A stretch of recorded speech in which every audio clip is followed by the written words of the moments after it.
The mind does not know the difference between a real experienced event and one that you create vividly in your imagination. It doesn't know the difference.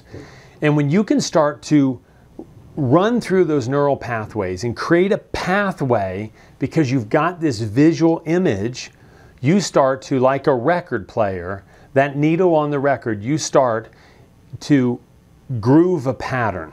Just like a scratch in a record and the needle jumps. And I'm talking about records, and we haven't played them in a decade or more.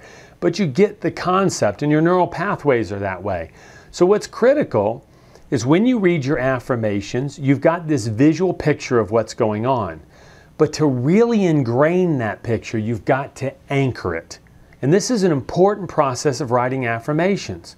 It can actually work the other way for you if you don't do this properly. If you say an affirmation over and over, and the entire time you say to yourself, boy, I wish one day, this is never going to happen, you are anchoring the belief that it couldn't happen. So you've really got to involve your physiology. You know, Tony Robbins talks about thumping your chest. He's trying to get you in a physiology of excitement.